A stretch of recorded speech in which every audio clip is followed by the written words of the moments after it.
사랑하는 여러분 안녕하세요. 고린도교회 우리의 거울 11번째 강의 시간입니다.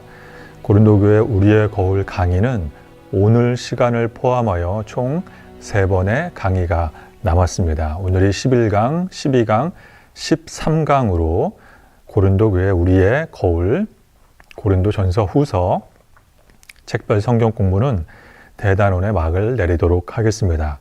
오늘 강의를 통하여서도 변함없는 은혜와 큰 도전을 받는 귀한 시간 될 수 있기를 소망합니다.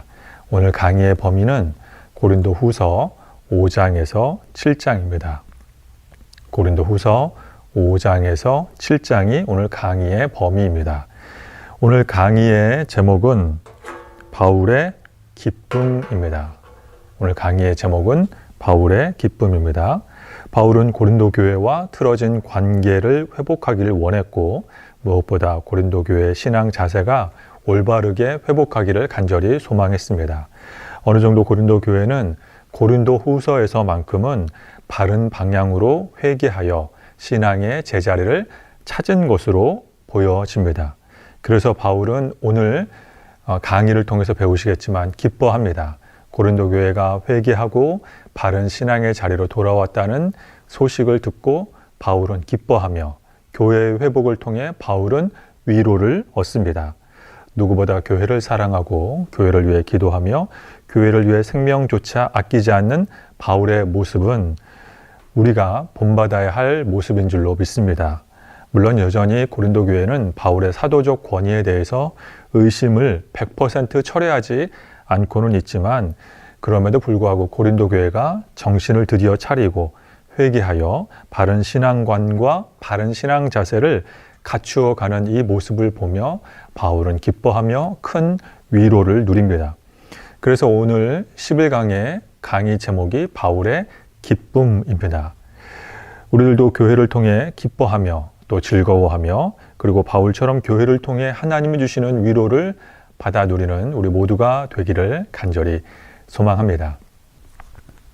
이제 오늘 11번째 강의 바울의 기쁨 11번째 강의 5장을 통해 고린도 후서 5장을 통해 우리가 깨닫게 되는 교훈은 우리에게는 하늘의 초소가 있습니다. 우리에게는 하늘의 초소가 있습니다. 그런데 먼저 고린도 후서 5장 강의를 본격적으로 시작하기 전에 한 가지 유념할 것이 있습니다. 이 고린도 후서 5장의 내용은 이단 사이비, 신천지를 비롯한 이단 사이비 단체에서 자신들의 입맛에 맞게 각색하여 자신들의 성경 구절인 것은 양 이렇게 사람들을 오해하게 만드는 대표 성경 구절 중에 한 대목입니다. 그래서 여러분 우리가 고린도 후서 말씀을 읽고 해석할 때 이 말씀의 영적인 주석을 다는 것은 삼가해야 합니다. 영적인 의미를 깨닫는 게 사실 쉽지가 않습니다. 고린도 전서나 후서나 사실은 신학교에서 3개월, 4개월 동안 180분 이상의 강의를 통해서 배워야지만 우리가 제대로 된 이 바울의 고린도 전서 후서를 어느 정도 이해할 수 있습니다. 이 책별 성경 공부의 이 짧은 시간으로는 이 고린도 전서 후서에 있는 깊은 뜻을 또 그 단어 하나가 갖고 있는 의미를 정확하게 집어내기가 쉽지가 않습니다. 그러다 보니 우리가 영적인 해석을 할 경우가 있는데 자신이 묵상한 것을 바탕으로 영적인 깨달음을 얻는 경우가 있는데 그런 부분에 있어서는 우리가 좀 조심해야 할 부분이 있습니다. 필요가 있습니다. 왜냐하면 이 고린도 후서 5장만큼은 이 말씀 그대로 바울의 선교적 상황과 바울이 교회를 사랑하는 마음과 고린도 교회의 그 시대적 상황을 염두에 두고 그 말씀을 그대로 본문 그대로 해석해야만 하지 거기에 어떤 영적인 그런 양념을 쳤을 경우에는 우리가 이단과 사이비가 오해하는 것처럼 이 고린도 후서의 말씀을 오해할 수가 있다는 것을 먼저 말씀을 드립니다. 참고하시길 바랍니다. 오늘 고린도 후서 5강을 통해서 우리가 깨닫게 되는 첫 번째 교훈은 우리에게는 하늘의 처소가 있습니다.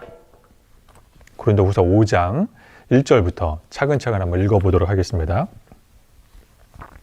만일 땅에 있는 우리의 장막집이 무너지면 하나님께서 지으신 집 곧 손으로 지은 것이 아니요 하늘에 있는 영원한 집이 우리에게 있는 줄 아느니라.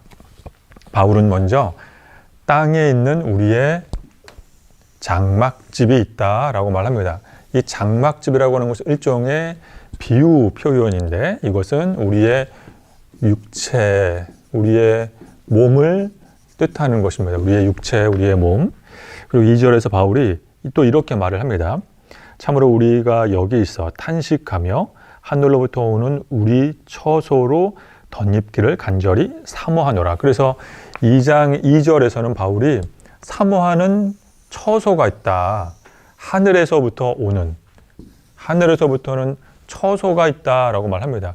이 말이 무슨 뜻이냐? 이제 하늘로부터 온다라고 했을 때 이 말이 이제 재림 사건을 염두에 둘 수가 있고 또 하나는 우리가 이제 죽음으로써 입성하게 될 하나님 나라에서 입게 될 새로운 육체, 새로운 영적인 몸을 의미할 수도 있습니다.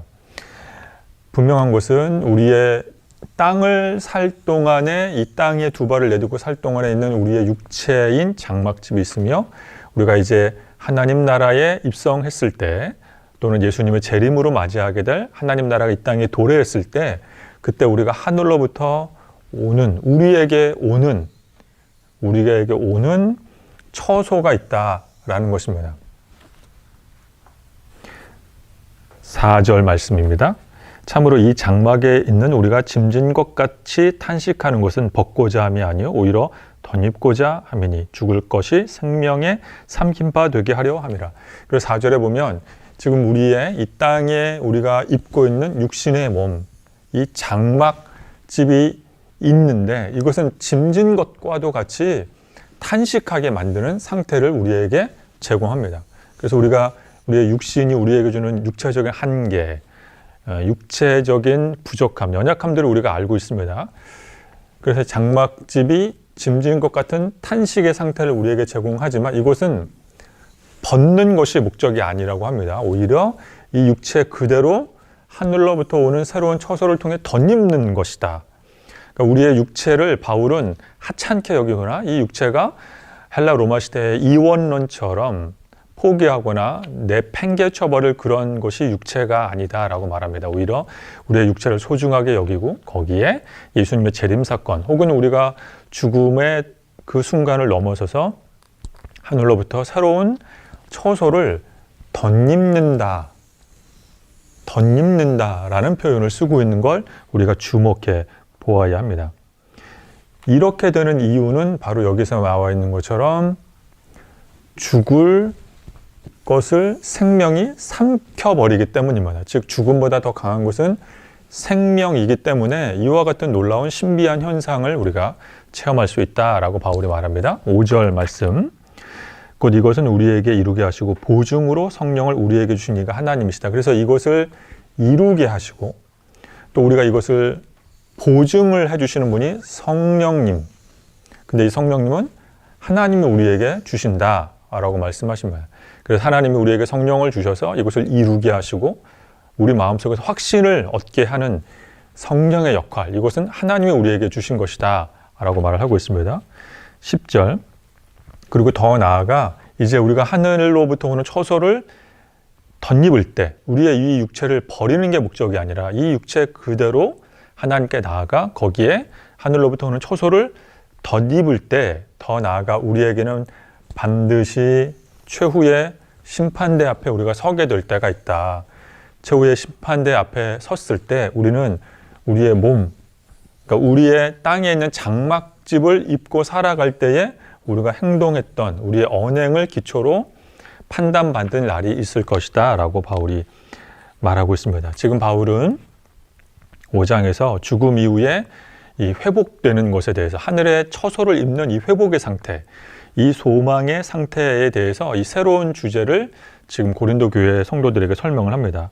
땅의 장막과 하늘의 처소라는 이 단어를 사용해서 이생과 내생의 차이를 바울이 설명을 합니다. 그래서 이 땅의 장막을 입고 살 때에는 이 고린도 후서 5장 2절에서 4절에 보면 몇 가지의 특징이 있습니다. 우리가 아까도 읽어봤지만 먼저 탄식을 하게 되는 특징이 있습니다. 그러면서 동시에 하늘의 처소를 사모하게 됩니다. 땅의 장막집에 거했을 때는 하나님의 처소, 하나님이 우리에게 주시는 이 새로운 영적인 몸, 주님의 재림을 사모하는 마음이 생깁니다. 그리고 또 하나는 짐을 짊어진 상태와도 같은 그런 상황에 놓이게 됩니다. 우리가 육신의 몸을 입고 살아가는 우리는 너무나도 잘 알고 있습니다. 바울의 이 힘든 상태를 우리가 알고 있습니다.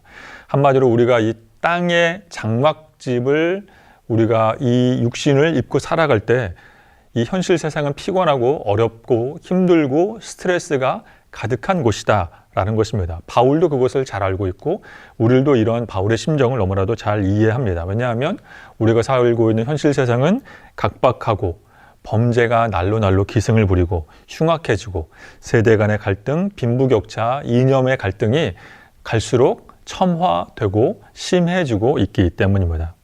그래서 고린도후서 바울의 말처럼 육신의 장막을 입고 사는 동안 우리는 끊임없이 탄식하고 때로는 하늘의 처소를 덧입기를 간절히 사모하고 또 무거운 짐을 짊어진 것처럼 버거워하며 힘들어하며 하루하루를 살아가고 있습니다. 이 바울이 지금 이렇게 고린도 교인들에게 쓰고 있는 이 고린도후서의 편지의 내용을 우리 너무나도 잘 알고 있습니다. 우리의 현실이기 때문입니다. 그런데 왜 이런 어려움이 우리 가운데 이렇게 생기냐면 땅에 장막집을 짓고 살며 하늘의 처소를 사모할 수밖에 없느냐면 그 이유가 고린도후서 5장 4절 이하에 나와 있습니다. 왜냐하면 생명 때문입니다. 생명. 이 생명이 죽음을 삼켜버릴 정도로 강력한 생명이기 때문입니다. 죽음이 생명에게 삼켜지기 때문입니다. 생명이 죽음을 삼켜버리기 때문입니다. 즉 이 말이 무엇이냐면 생명은 죽음을 뛰어넘는 강력한 힘이 있다는 뜻입니다. 하나님께서 성령을 통해 우리에게 이것을 보증을 해주시는데 다시 말해 이 세상에서 육신의 장막을 덧입고 사는 것은 죽음의 상태이고 이 죽음의 상태, 우리가 육체를 입고 사는 또 땅에 있는 장막집을 그 속에 살고 있는 이 죽음의 상태의 한계 상황 속에 있지만 우리는 이 생명의 상태, 하늘에 있는 그 처소를 사모하는 이 생명을 더 좋다는 걸 우리가 알고 있고 그래서 우리가 이 생명을 사모한다라는 것입니다. 그래서 우리는 아까 말씀드린 것처럼 땅의 장막집에 살고 있는 동안에는 탄식하게 되고 하늘의 처소를 사모하게 되고 그리고 짐을 진 것처럼 스트레스 상황 속에서 우리가 살게 된다는 것입니다. 왜냐하면 우리는 생명이 더 좋다는 것을 알고 있기 때문입니다. 생명이 죽음보다 강한 힘이 있고 권세가 있다는 것을 알고 있기 때문입니다. 우리가 원하는 것은 당연히 죽음이 아니라 생명입니다. 하늘의 처소를 덧입기를 우리는 사모하고 있습니다. 다행히 생명은 죽음을 이깁니다. 그래서 우리는 죽음보다 생명을 더 간절히 사모합니다. 이런 마음은 성령을 통해서 하나님이 우리에게 주신 마음입니다. 우리가 스스로 가진 마음이 아니라 하나님께서 성령을 우리에게 보내주시고 성령님이 우리에게 생명을 사모하도록 하늘의 처소를 사모하도록 그런 마음을 주십니다. 결국 하늘의 처소를 사모한다라고 바울도 고백하고 있고 이런 바울의 고백은 우리도 역시 이심전심 같은 마음입니다. 동시에 바울은 더 나아가 이 죽음을 이기는 생명, 보증이 된 성령, 우리가 이런 마음을 갖는 이유는 바로 새롭게 된 피조물 때문이다. 우리가 새롭게 된 피조물, 그리스도 안에서 새로운 피조물이 됐기 때문이다 라고 말합니다. 그리고 새롭게 된 피조물, 죽음을 이기는 생명을 사모하는 이 하늘의 처소를 사모하는 영적인 존재들, 하나님 나라의 백성이 됐을 때 바울은 반드시 한 단계 더 나아가 명심할 것이 있는데 바로 그것은 하느님의 심판대가 우리를 기다리고 있다라는 말씀입니다. 8절 말씀 읽어보겠습니다. 우리가 담대하여 원하는 바는 차라리 몸을 떠나 주와 함께 있는 그것이라. 그래서 바울은 우리가 장막집을 입고 있는 동안에는 하늘의 처소를 사모해서 차라리 이 몸, 이 장막집을 떠나서 차라리 주와 함께 있는 이 하늘의 처소를 지금이라도 덧입기를 원한다 라고 말을 합니다. 그러나 바울은 9절에서 그러나 우리는 몸으로 있든지 떠나 있든지 중요한 것은 하늘의 처소를 사모하고 죽음보다 강한 생명 능력을 사모하지만 정말 중요한 것은 주를 기쁘시게 하는 자가 되는 것이다라고 바울이 말하고 있습니다. 그래서 바울이 선교사역에 힘쓰고 있는 것입니다. 주를 기쁘시게 하는 자가 되기를 원한다. 이게 지금 바울의 지금 핵심입니다. 주님을 기쁘시게 하는 자가 되기를 나는 원한다. 그래서 바울이 10절에서 말하고 있습니다. 우리가 다 그리스도의 심판대 앞에 나아가 각각 선악간의 그 몸으로 행한 것을 이제 따라 판단받는 날이 있을 것이다 라고 말합니다. 바울의 선교 사역은 쉽지가 않았습니다. 그래서 바울은 지극히 사랑하는 주님을 만날 수만 있다면 이 육신의 장막집을 떠나 몸을 떠나 하늘의 처소를 덧입고 주와 함께 지금도 있고 싶다라고 바울이 고백을 합니다. 그러나 바울은 내가 이 몸 장막집의 상태로 있든지 몸을 떠나 하늘의 처소를 덧입어 주님과 함께 있든지, 그러나 함께 있든지 떠나 있든지 더 중요한 본질은 나는 주님을 기쁘시게 하는 자가 되고 싶다라고 말을 합니다. 결국 몸에 있는 몸의 장막집을 그 속에서 사는 동안 우리의 선택과 행동과 사역과 마음속에 감추어진 여러 가지 내적인 동기 등등이 결국에는 이 하나님의 심판대, 다른 말로 그리스도의 심판대 앞에 드러나게 된다, 심판받게 된다라고 바울이 말합니다. 그러므로 사랑하는 여러분, 하늘의 처소를 사모하시기를 바랍니다. 동시에 우리는 언젠가 그리스도의 심판대 앞에 우리가 마주 선다라고 하는 두렵고 떨린 심정을 기억해야 합니다. 그래서 기독교는 어떤 면에서 보면 결코 가벼운 신앙이 아닙니다. 기독교는 상당한 무게감이 있는 그런 진중한 신앙, 종교입니다. 무거운 신앙, 기독교입니다. 그런데 제가 이 오늘 강의 제목이 바울의 기쁨이라고 했습니다. 바울의 기쁨이 강의인데 이 심판대, 그리스도의 심판대라는 이런 무거운 말, 묵직한 단어가 어울리지 않아 보입니다. 우리가 땅의 장막집보다 하늘의 처소, 영원한 것을 사모한다는 것은 어느 정도는 납득이 됩니다. 우리가 이 장막집을 짓고 사는 동안에는 여러 가지 힘들고 어려운 일들을 다양한 일들을 겪기 때문에 어서 빨리 하늘의 처소를 덧입고 싶다라는 바울의 이 고백이 이심전심이 되어 어느 정도 이해가 되고 납득이 됩니다. 공감이 일어나고 동의가 됩니다. 그런데 이 심판대, 그리스도의 심판대라는 묵직하고 무서운 이 미래를, 이 단어를 볼 때 이 무서운 미래를 피해갈 수는 없는가라는 부담감, 두려움, 고민에 빠지게 됩니다. 물론 우리가 그리스도의 심판대를 피할 수는 없습니다. 이것은 신앙이 있고 없고 교회를 다니고 안 다니고의 차이가 없습니다. 누구나 다 장막집에 거하는 사람이라면 이 지구별에 살고 있는 70억, 75억의 모든 사람들은 그리스도의 심판대 앞에 서게 됩니다. 그런데 그 그리스도의 심판대 앞에 섰을 때 그 준엄한 판결 현장 앞에서 우리가 예수님으로부터 칭찬받는 비결을 바울이 알려주고 있습니다. 새로운 피조물 된 우리가 이 심판대 앞에서 칭찬받는 비결 두 가지가 있습니다. 꼭 기억해야 합니다. 그 중에 하나는 바로 주님의 기쁨이 되는 것입니다. 그리고 또 하나는 화목하게 하는 직분을 우리가 실천하며 사는 것입니다. 그래서 아까 말씀드렸던 것처럼 바울은 우리가 몸에 있으나 그 몸을 떠나 있으나 중요한 것은 바로 주님을 기쁘게 하는 것이다. 나는 그것을 위해서 지금 이렇게 선교 현장에서 애쓰고 있다라고 바울이 말하고 있습니다. 주님을 기쁘시게 하는 것, 화목하게 하는 직분에 순종하는 것, 이 두 가지가 바로 그리스도의 심판대 앞에 섰을 때 우리가 칭찬을 받는 비결이 됩니다. 말씀을 통해서 우리가 한번 찾아보도록 하겠습니다. 고린도후서 5장 9절 말씀 또 읽어드리면, 그런즉 우리는 몸으로 있든지 떠나 있든지 주를 기쁘시게 하는 자가 되기를 힘쓴다. 이 주를 기쁘시게 한다.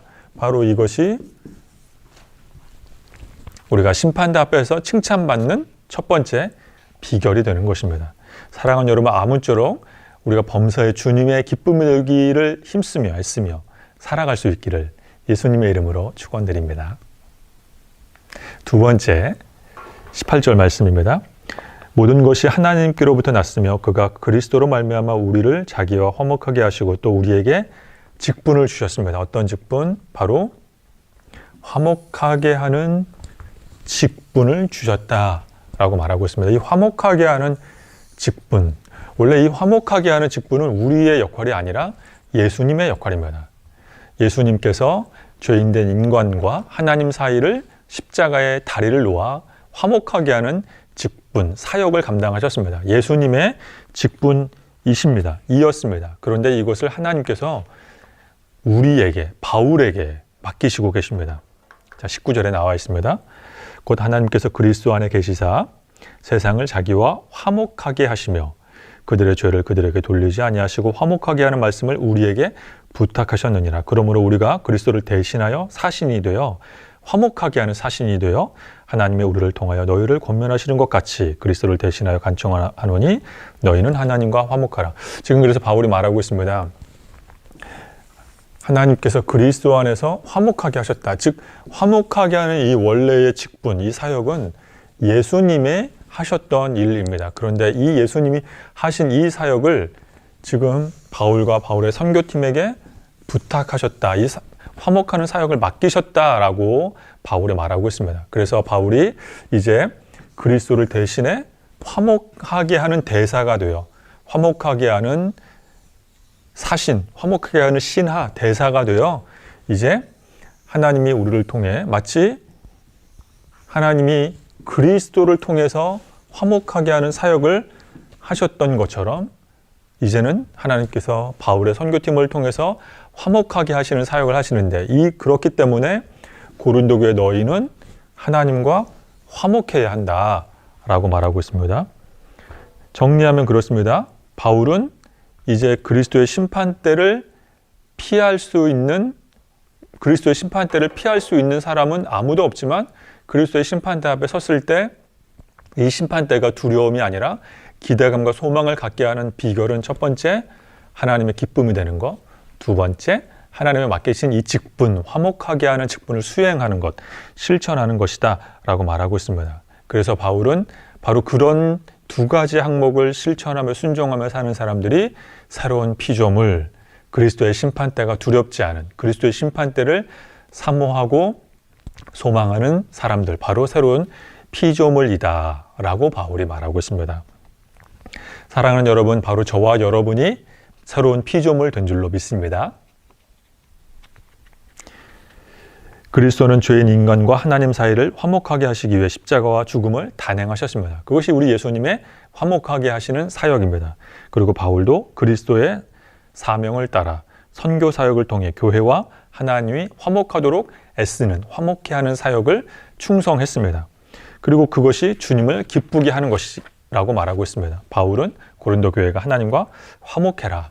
그래서 주를 기쁘시게 하는 자, 하나님의 이 화목의 사역, 이 직분을 감당하는 자, 이 두 가지에 힘쓰는 새로운 피조물들은 그리스도의 심판대가 두려움의 시간이 아니라 소망의 시간으로 탈바꿈하는 것입니다. 이 두 가지 분야의 전생애를 바쳐 최선을 다하는 사람은 누구나 그리스도의 심판대가 기대감, 소망을 갖는 곳으로 바뀌게 됩니다. 바울의 언어처럼, 바울의 독특한 표현처럼 그리스도 안에서 새로운 피조물 됐기 때문입니다. 그래서 우리가 지금 방금 읽은 5장 17절의 말씀처럼 새로운 피조물, 그리스도의 심판대가 두렵지 않은 새로운 피조물, 바로 저와 여러분인 줄로 믿습니다. 사랑하는 여러분, 한 번쯤은 미우라 아야코라는 일본의 여성 소설가의 이야기를 들어보셨을 것입니다. 빙점이라고 하는 일본인이지만 기독교 신앙을 받아들여서 기독교 가치관으로 소설을 썼는데 이 빙점이라는 소설이 하나님을 모르는, 예수님을 모르는 일본에서도 큰 히트를 쳤고 베스트셀러가 되었고 우리나라에서도 역시 큰 인기를 누렸습니다. 미우라 아야코는 원래 젊은 시절에 폐결핵에 걸려서 죽음의 위기에 봉착했지만 하나님의 은혜로 예수님을 믿고 이 질병으로부터 고침을 받게 됩니다. 그래서 교회에서 만난 남편과 결혼하여 미우라 아야코는 작은 가게를 열게 됩니다. 작은 점포이지만 친절하고 성실한 미우라 아야코의 노력과 또 하나님의 주신 은혜와 축복으로 이 작은 가게의 장사가 너무나도 잘 되고 번창하는 것입니다. 날마다 트럭들이 물건을 실어 나르고 매출이 쑥쑥 올라갑니다. 그런데 안타깝게도 그 옆집 가게들은 상대적으로 열악해져만 가는 것입니다. 단골 손님들이 미우라 아야코의 가게로 발길을 돌리기 때문입니다. 이웃 가게들은 손님이 줄어듭니다. 매상이 줄어듭니다. 왜냐하면 미우라 아야코의 가게로만 사람들이 몰려오기 때문입니다. 그래서 하루는 그녀의 남편이 이 미우라 아야코에게 이런 말을 합니다. 우리 가게만 잘 되고 옆 이웃 가게들이 문을 닫을 지경이니 이것이 정말 하나님이 우리에게 원하시는 것인지 잘 모르겠어요. 이 이야기를 들은 미우라 아야코는 역시 이런 고백을 합니다. 이것은 하나님의 뜻이 아닙니다. 우리만 성공하는 것, 우리만 잘 사는 것, 이것은 하나님의 뜻이 결코 아닙니다. 미우라 아야코는 이렇게 고백을 하고 이것을 실천에 옮깁니다. 그래서 일부러 손님들에게 물건이 없다라고 둘러댑니다. 손님들이 찾는 물건은 옆집 가게에 있다라고 말하며 손님들을 이웃 점포로 돌려보냅니다. 일부러 물건을 제때 진열하지 않습니다. 그러다 보니 그 결과 가게 수입이 반토막이 났습니다. 반대로 옆 가게의 매상은 올라가게 됩니다.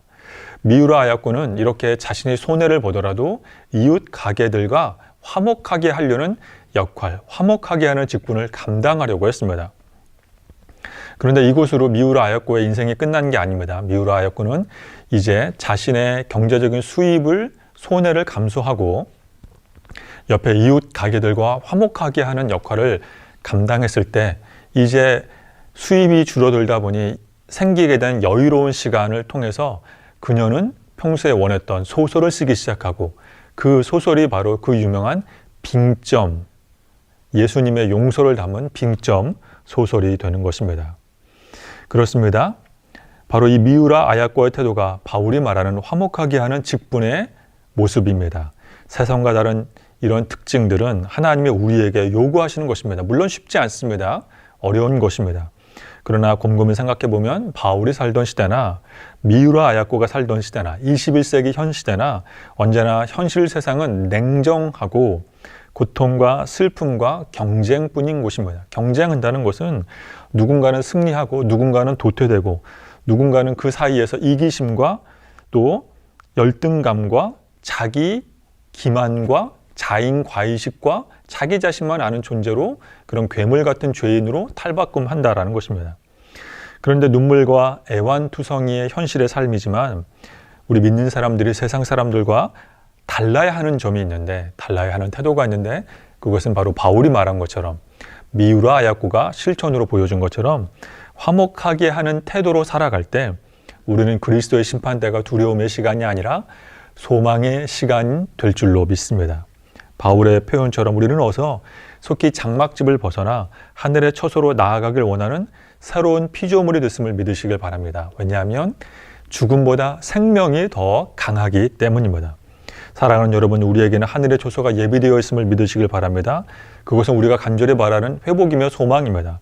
또한 동시에 하늘의 처소를 덧입거나 또는 지금 당장 하늘의 처소를 덧입지 못한다 할지라도 지금 우리가 있는 이곳에서 그리스도의 기쁨이 되기 위해 살아가며 또 하나님이 우리에게 맡겨주신 화목하게 하는 직분을 실천하며 순종하며 살아갈 때 하나님으로부터 큰 칭찬을 받게 될 줄로 믿습니다. 바로 그런 저와 여러분 되기를 간절히 소망합니다. 오늘 강의를 통해 깨닫게 되는 두 번째 교훈, 고린도후서 6장을 통해서 우리는 하나님의 일꾼, 하나님의 성전이라는 직분을 받았습니다.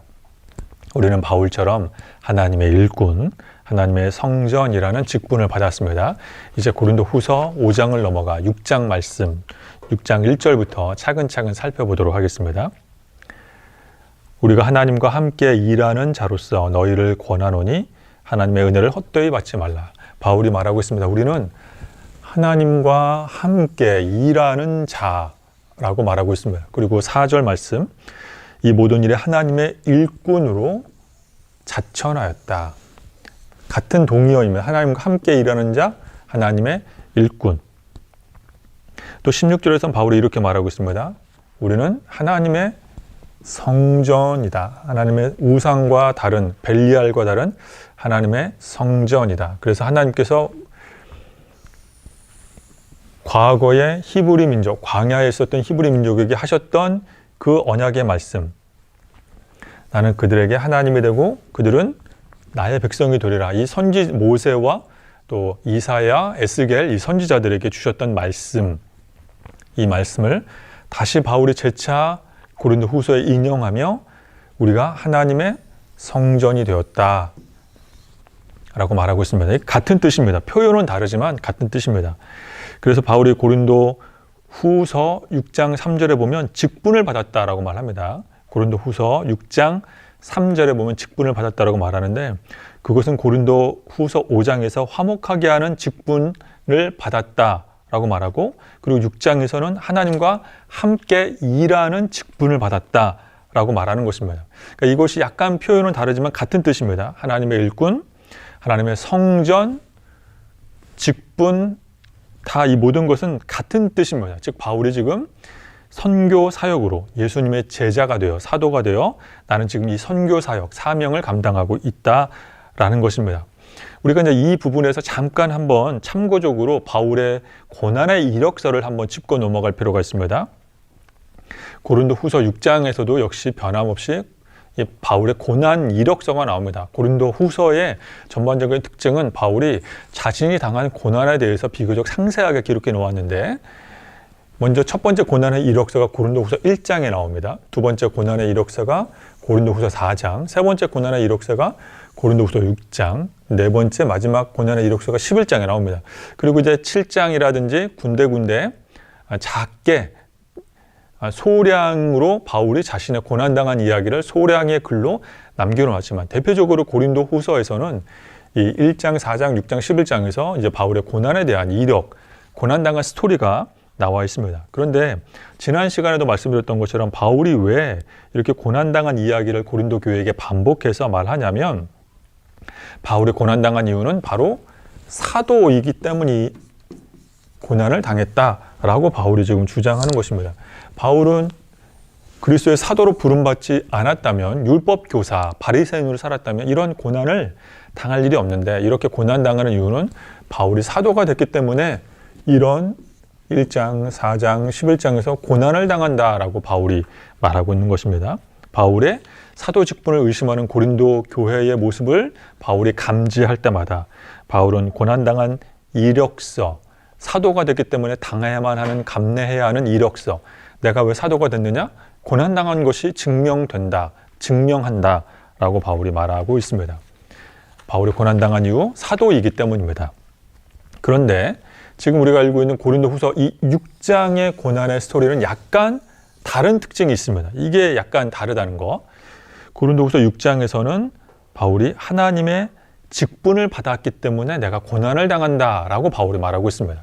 그러니까 1장, 4장, 11장에서 고난당한 이유는 바울이 사도이기 때문에 고난을 당하지만, 6장에서는 내가 하나님의 일꾼이라는 직분, 하나님의 성전이라는 직분, 내가 화목하게 하는 직분을 받았기 때문에 고난을 당한다라고 말하고 있습니다. 그래서 이 화목하게 하는 직분, 하나님의 일꾼이라는 이 직분의 특징을 바울이 6장 9절 이하에서 이렇게 말하고 있습니다. 말씀을 또 한번 읽어보겠습니다. 무명한 자 같으나 유명한 자요, 죽은 자 같으나 보라 우리가 살아있고 징계를 받는 자 같으나 죽임을 당하지 아니하고, 근심하는 자 같으나 항상 기뻐하고, 가난한 자 같으나 많은 사람을 부유하게 하고, 아무것도 없는 자 같으나 모든 것을 가진 자로다. 굉장히 알쏭달쏭한 말을 지금 바울이 하고 있습니다. 하나님과 함께 일하는 직분, 그래서 고난을 받았다라고 말하며, 하나님과 함께 일하는 일꾼으로서의 직분을 받았는데, 같은 뜻 다른 표현으로 하나님의 일꾼, 하나님의 성전, 이런 직분을 받았는데 이 직분은 이중적 기능이 있다라고 말을 합니다. 그래서 여기 보시면 무명한 자 같은데 유명하고, 죽은 자 같은데 살아있고, 징계를 받은 것 같은데 죽지 않았고, 죽임을 당하지 않았고, 근심하는 것 같은데 항상 기뻐하고, 가난한 것 같은데 알고 보니까 다른 많은 사람들을 부자 되게 만들고 부유하게 만들고, 아무것도 없는 무소유인 것 같은데 모든 것을 가졌다. 이 알쏭달쏭한 말을 바울이 지금 하고 있는 것입니다. 그래서 이런 걸 읽어보면 이게 또 무슨 뜻이지? 라는 궁금증이 생깁니다. 이 편과 저 편도 아닌 회색지대라는 말인가? 이익을 쫓아 이 편에도 붙고 다른 저 편에도 붙는 어떤 기회주의자, 박쥐 같은 기회주의자인가? 라는 이런 오해를 할 수도 있습니다. 그런데 이것을 좀 바울이 말한 뜻을 표로 통해서 제가 간단하게 한번 설명을 드리면 이해하기가 쉬울 것입니다. 지금 바울은 6장에서 이렇게 말하고 있습니다. 무명하다, 그러나 유명하다. 죽었다, 동시에 살았다. 징계를 받았다, 동시에 죽지 않는다. 근심한다, 동시에 기뻐한다. 가난한다, 그러나 다른 사람을 부유하게 만든다. 무소유이다, 하지만 모든 것을 가졌다. 이게 무슨 뜻이냐면 바로 하나님의 일꾼, 다른 말로 성전, 하나님의 동역하는, 화평하게 하는 이 직분을 받은 사람들, 다른 말로 하면 그리스도 안에서 새로운 피조물이 된 저와 여러분 같은 사람들, 바울의 선교팀원 같은 사람들은 이제 새로운 삶으로 살아가야 한다라는 것입니다. 바울이 1장과 4장과 11장에서 고난의 이력을 고린도 교회 사람들에게 말하는 것은 내가 이렇게 고난받는 이유는 사도이기 때문이다 라고 하는 것을 강조하는 것이고, 고린도후서 6장에서 고난의 이야기를 다시 꺼내서 말하는 이유는 내가 직분을 받았다, 하나님의 일꾼이라는 직분을 받았기 때문이다 라고 말합니다. 그런데 그 직분은 다른 말로 하나님의 성전, 하나님과 동역하는 직분, 하나님 화목하게 하는, 하나님과 교회를 화목하게 하는 이 직분을 받았는데, 이 직분을 받은 사람들은 새로운 삶의 기능, 새로운 삶의 방식으로 살아야 하는데, 그것이 바로 무명하지만 유명하고, 죽었지만 살아났고, 징계를 받았지만 죽지 않고, 근심하면서도 기뻐하고, 가난하지만 다른 사람을 부유하게 만들고, 무소유인 것 같지만 모든 것을 가진 그리스도 안에서의 새로운 피조물, 바로 그것이 새로운 삶을 사는 바로 고린도 교회 되어라 라고 말하고 있습니다. 바울은 지금 새로운 피조물이라는 정체성을 깨달았으면 세상에서 무명해지기보다 하나님 나라에서 유명해져야 한다. 세상에서 가난하더라도 하나님 나라에서 부유할 수 있다 라고 말합니다. 우리가 이제 이 사명을 위해서 하나님의 일꾼이라는 직분을 감당할 때 우리가 그 직분이 우리를 죽게 만드는 것 같지만 살려낼 수 있다라고 하는 이중적인 삶, 어떤 회색지대, 이중 스파이 같은 어떤 그런 신앙의 회색주의자가 아니라 세상이 쉽게 정의 내리고 판단할 수 없는 새로운 삶을 지향하는 그런 삶을, 인생을 살아야 한다라고 지금 바울이 말하는 것입니다. 새로운 삶의 방식이 우리에게 열린다라는 것입니다. 고린도후서 6장에서 바울이 표현한 하나님과 함께 일하는 직분, 같은 말 다른 뜻으로, 같은 뜻 다른 말로 하나님의 일꾼, 하나님의 성전된 우리들은 어떤 하나의 개념으로 쉽게 설명할 수 없다라는 것입니다. 그 뜻은 바울처럼 우리도 세상이 우리를 향해 쉽게 판단할 수 없다, 세상에 쉽게 우리를 정죄할 수 없다라는 것입니다. 오히려 우리는 오직 그리스도의 기쁨이 되려고 하는 이 큰 원칙 아래서 살기 때문에, 하늘의 초소를 사모하는 열망 속에서 살기 때문에 세상 사람들은 우리를 판단할 수 없고, 우리는 새로운 삶의 방식으로만 살아가면 된다라고 말합니다. 그래서 바울은 세상 기준에게 휘둘릴 필요가 없다. 우리는 주 안에서 자유로운 삶을 살아가는 것뿐이다. 우리는 하늘의 초소를 덧입기를 사모하는 새로운 피조물, 그리스도의 심판대가 두려움이 아니라 소망을 갖는 새로운 피조물, 육신의 장막을 입고 있거나 육신의 장막을 떠났을 때나 주님을 기쁘게 하는 것이 최우선순위로 삼고 있는 새로운 삶의 방식으로 살아가야 하는 직분자, 바로 이것이 지금 바울이 고린도 교회에게 말하고 있는 것입니다. 그렇습니다. 사랑하는 여러분, 우리는 세상 사람들에게 판단받을 만한 그런 존재가 아닙니다. 우리는 자유롭게 살아갈 수 있습니다. 하나님 나라의 사명을 감당하기 위해서 세상이 주는, 너는 가난하지? 그렇게 가난하게 살아. 너는 무명하지? 너는 무명하게 살아. 이름 없는 사람처럼 살아. 라는 세상이 주는 정의와 정죄감에 묶여 있을 필요가 없습니다. 우리는 새로운 피조물이 됐기 때문입니다. 우리는 하늘의 처소를 사모하기 때문입니다. 우리는 주님의 기쁨이 되길 원하기 때문이며, 하나님이 우리에게 화목하게 하는 직분, 일꾼이라는 직분을 주셨기 때문에 우리는 한 가지로 정의할 수 없습니다. 우리는 바울이 말한 것처럼 무명하며 동시에 유명하며 죽었으며 동시에 살아나며 징계를 받았지만 죽지 않으며 근심하면서 기뻐하며 가난하지만 부유하게 만들 수 있고 무소유지만 동시에 모든 것을 소유한 새로운 피조물, 새로운 삶의 방식을 추구하는 것이 우리 앞에 새로운 길이 열렸기 때문입니다. 새로운 문이 우리에게 활짝 열려 있습니다. 아시는 분들도 계시겠지만 불교계의 유명한 승려 중에 법정이라는 분이 무소유라는 책을 썼습니다. 저는 이 책을 제가 군대에 갔을 때 알게 됐습니다. 제가 군대에 갔을 때 저는 이제 기독교 군종병이었고 제 후임병 같은 소대의 이제 후임병으로 동국대를 졸업한, 나이는 저보다 많았습니다. 동국대를 졸업한 후임병이 들어왔습니다. 근데 이 후임병은 원래 승려가 될 생각이었지만 사랑하는 여자친구를 만나서 이제 승려가 되는 꿈을 접고 농촌으로 내려가서 농촌에서 귀농하여 농사하면서 이제 시를 쓰려는 그런 꿈을 가진 그런 후임병이었습니다. 저는 기독교 군종이고 그 후임병은 동국대를 나와서 불교에 대한 어느 정도 지식을 갖추고 있는 해박한 그런 후임병이었습니다. 저와 그 후임병은 매우 친하게 지냈습니다. 그래서 저는 제가 잘 모르는 불교에 대해서 그 후임병을 통해서 배우게 됐고 그 후임병은 저를 통해서 복음의 말씀을 들었습니다. 저를 통해서 많은 복음 성가도 알게 되었고 또 예수님이 어떤 분인지도 기회가 닿을 때마다 설명을 해 주었습니다. 그때 그 후임병을 통해서 알게 된 책이 바로 이 법정 스님의, 법정 승려의 무소유라는 책입니다. 제가 20대 시절에 이 무소유라는 책을 읽고서 굉장히 재미있게 읽었습니다. 내용이 좋았고 신선한 도전이 되었습니다. 그래서 이 무소유라고 하는 개념이 참 저에게 참 좋은 느낌으로 있었는데 제가 이제 나중에 목회를 본격적으로 시작하면서 한 가지 깨닫게 된 것은, 곰곰이 생각하게 하면서 깨닫게 된 것은 이 법정이라는 스님이 책에 쓴 것처럼 무소유자가 아니라는 것을 알게 되었습니다.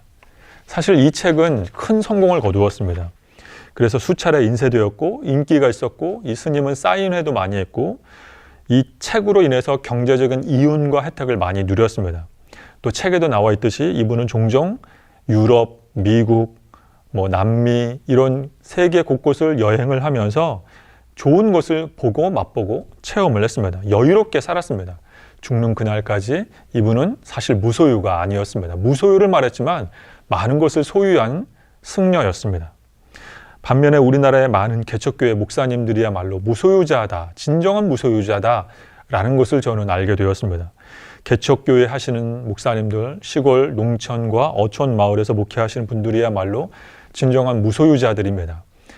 무소유를 말하지만 많은 것을 소유한 이 스님과 달리 시골에서 농사지으며 목회하시는 분들, 개척교회 하시는 분들은 유명하지도 않으며 소득도 없으며 진정한 무소유를 실천하는 분들입니다. 다시 말해 우리가 아무리 무소유로 산다고 하더라도 우리는 인간의 노력으로는 100% 그렇게 청렴결백하며 살기 어렵습니다. 바울처럼 오직 복음을 위해 살 때, 바울처럼 오직 하늘 초소를 사모하는 새롭게 된 피조물이 됐을 때에야만 비로소 우리는 하나님의 직분을 맡은 자답게 자연스럽게 무소유하며 살아갈 수 있게 되는 것입니다. 하지만 무소유하면서 동시에 모든 것을 소유할 수 있게 됩니다. 가난하면서 동시에 다른 사람을 부유할 수 있게 만들며 무명하면서 동시에 유명하며 약하면서 동시에 강할 수 있는 비결은 바로 우리가 하나님께서 주신 직분을 맡은 새롭게 된 피조물이 될 때에 가능하게 됩니다. 그래서 세상은 쉽게 우리 믿는 사람들을 판단하거나 정죄하거나 정의 내릴 수 없는 이유, 세상 사람들이 우리를 보며 어려워하고 고개를 갸우뚱하며 힘들어하는 이유는 바로 우리가 하나님의 직분을 맡은 사람, 하나님의 성전, 하늘 초소를 덧입기를 사모하는 새로운 피조물이 됐기 때문입니다. 이런 놀라운 은혜가 저와 여러분에게 가득하기를 예수님의 이름으로 축원합니다.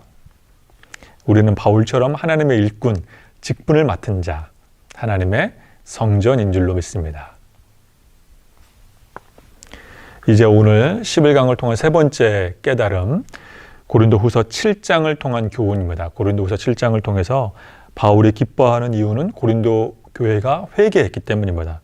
바울이 기뻐하는 이유는 고린도 교회가 회개했기 때문이며 고린도 교회의 회개의 모습은 바울에게 큰 위로를 제공합니다. 이제 고린도후서 7장 말씀입니다. 고린도후서 7장 6절 이하의 말씀부터 한번 또 차근차근 읽어보도록 하겠습니다. 그러나 낙심하는 자들을 위로하시는 하나님이 디도가 om으로 우리를 위로하셨으니. 지금 바울은 고린도 교회에 디모데와 실라를 비롯해서 또 다른 사람, 이 디도라고 하는 바울의 선교팀원을 파송했습니다. 그래서 디도라고 하는 선교팀원이 이제 고린도 교회에서 바울에게 와서, 바울의 선교팀원에게 와서 고린도 교회 소식을 전하는데 그것이 바울에게 기쁨이 되었습니다. 7절. 그가 온 곳은 디도입니다.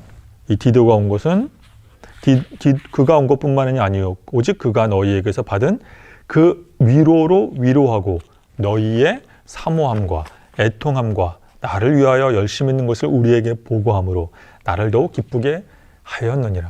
나를 위하여, 바울을 위하여 열심히 있는 것, 즉 바울이 고린도 교회를 개척했던 그 시절의 모습, 첫사랑의 모습, 신앙의 순수했던 그 모습으로 고린도 교회가 사모하며 애통하며 바울을 위해 열심히 있는 그 첫사랑의 모습으로 회복했다라는 것을 디도가 바울의 선교팀원에게 선교 보고하여 바울이 기뻐하고 있다라고 지금 바울이 말하고 있습니다. 그리고 이 바울의 기쁨의 소식은 바울에게 큰 위로가 됩니다. 그래서 8절에 바울이 이렇게 말합니다. 그러므로 내가 편지로 너희를 근심하게 한 것을 후회하였으나, 여기서 말하는 고린도 전서 혹은 고린도 전서와 후서 사이에 있는 또 다른 편지, 이 바울이 고린도 교회를 질책하는 이 편지를 통해서 고린도 교회 사람들이 근심하게 만든 것을 바울이 후회하지만, 그러나 지금은 후회하지 않는데, 왜냐하면 그 편지가 너희로 근심하게 하는 것은 잠깐이었고, 그리고 그 근심은 회개에 이르게 한 근심이었기 때문이다 라고 바울이 말합니다. 사실 바울이 고린도후서 7장 5절에서 아주 짧게 자신이 당한 고난의 상황에 대해서 언급합니다. 즉 바울은 이 7장을 쓸 때쯤 되면, 고린도후서를 기록할 때쯤 되면 매우 지쳐있고 낙심했습니다. 그런데 고린도 지역에서 디도가 와서 마게도냐에 머물러 있는 체류 중인 바울에게 만나서 고린도 교회가 회개했다는 기쁨의 뉴스를 전합니다. 그래서 바울은 매우 기뻐하게 됩니다. 낙심했지만 기뻐합니다. 위로를 받습니다. 바울은 고린도 후서 이전에 발송했던 편지들의 목적은 고린도 교회 사람들에게 근심을 안겨주려는 것이 아니라 회개하도록 촉구하는 목적이 있었다라고 밝힙니다. 드디어 고린도 교회 사람들이 회개했다는 소식을 디도로부터 들은 바울은 매우 기뻐합니다. 큰 위로를 받았다고 말합니다. 그렇습니다. 사랑하는 여러분, 목회자들도 동일합니다.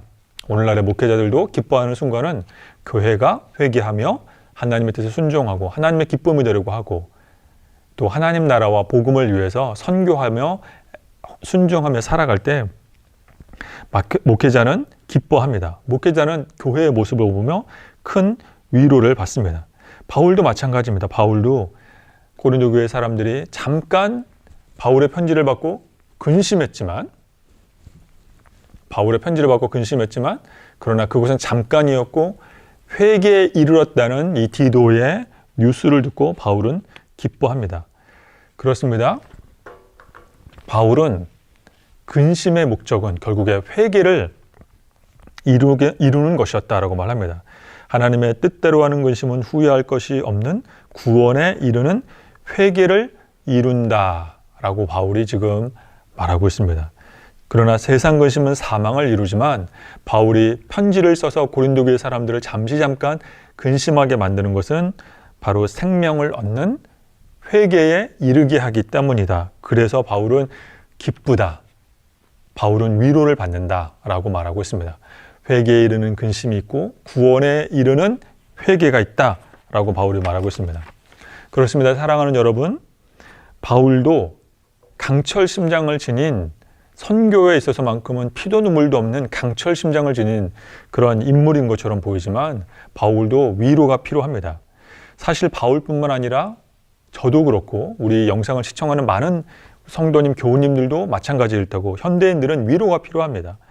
어디서 기쁨과 위로를 발견해야 할지 모른 채 우리는 살아갑니다. 많은 사람들을 만나고 또 많은 사람들과 식사하고 이런저런 이야기를 나누지만 도대체 어디에서 누구에게 위로를 받아야 할지 우리는 잘 모릅니다. 디도를 만남으로 바울은 기뻐하며 위로를 받았습니다. 다행입니다. 물론 우리가 하늘의 소망이 근원적인 위로와 기쁨이 되지만 우리는 연약하고 우리의 시선은 한 치 앞을 내다보지 못하기 때문에 하늘의 소망, 하늘의 초소를 덧입기를 사모하나 우리는 가장 빠르고 유익하고 손쉬운 방법의 위로, 바로 하나님을 믿는 하나님의 사람들이 주는 위로입니다. 바울에게 디도가 위로가 되듯이 우리들도, 저와 여러분들도 서로가 서로에게 위로가 되어줄 수 있습니다. 하나님의 사람은 또 다른 하나님의 사람에게 위로가 되어주기 때문입니다. 그러므로 사랑하는 여러분, 서로에게 위로가 되어주실 수 있기를 간절히 소망합니다. 바울이 교회의 회복을 통해 기쁨이 되고 그것이 위로가 되었던 것처럼 우리도 역시 교회를 통해서 기쁨과 위로를 체험하고 맛볼 수 있기를 간절히 소망합니다. 이런 이야기가 있습니다. 지리산에 가면 400년, 500년 된 노송들이 있습니다. 이런 오래된 노송들은 아무리 강풍이 불어도 태풍이 불어도 잘 꺾이지 않습니다. 그런데 이런 400년, 500년 된 지리산의 노송들이 딱 한 번 가지가 꺾일 때가 있습니다. 가지가 부러질 때가 있습니다. 바로 그때는 태풍이 불어서가 아니라 바로 한겨울에 부드러운 눈이 가지에 쌓이면 태풍에도 꿈쩍하지 않았던 몇백 년 된 나무 가지들이 부드러운 눈들이 나무 위에 쌓일 때 나무 가지가 꺾이게 됩니다. 그렇습니다. 우리가 사람의 마음을 얻는 비결은 다른 곳에 있지 않습니다. 부드러움이 강함을 이기는 것입니다. 바울은 디도를 통해서 교회가 회복했다는 기쁨의 소식을 듣고 위로를 얻었습니다. 우리들도 마찬가지입니다. 우리들도 서로가 서로에게 위로가 되어줘야 합니다. 하나님의 사람은 다른 하나님의 사람을 위로해 줄 수 있습니다. 그것은 하나님이 우리에게 공급해 주시는 위로입니다. 교회를 통해 주시는, 우리가 맛볼 수 있는 기쁨이요, 하나님이 교회를 통해 우리에게 주시는 위로입니다. 우리에겐 하늘 처소가 있음을 사모하시길 바랍니다. 또 우리는 하나님의 기쁨이 되기 위해 하나님의 일꾼이라는 직분 받았음을 명심하시길 바랍니다. 또한 우리는 바울이 디도를 통해 기뻐하며 위로받았던 것처럼 우리도 서로가 서로에게 위로와 소망과 기쁨이 되어줄 수 있기를 원합니다. 사랑하는 여러분, 우리 이제 11강 강의를 마치며 바울이 힘들고 어려운 상황 속에서도 고린도 교회가 회복하는 모습을 보며 기쁨과 위로를 얻듯이 우리들도 역시 교회를 위해 기도하며 교회를 위해 순종하여 하나님께서 교회를 통해 우리에게 주시는 기쁨과 위로를 맛보고 체험하여 승리하는 저와 여러분 될 수 있기를 예수님의 이름으로 축원드립니다.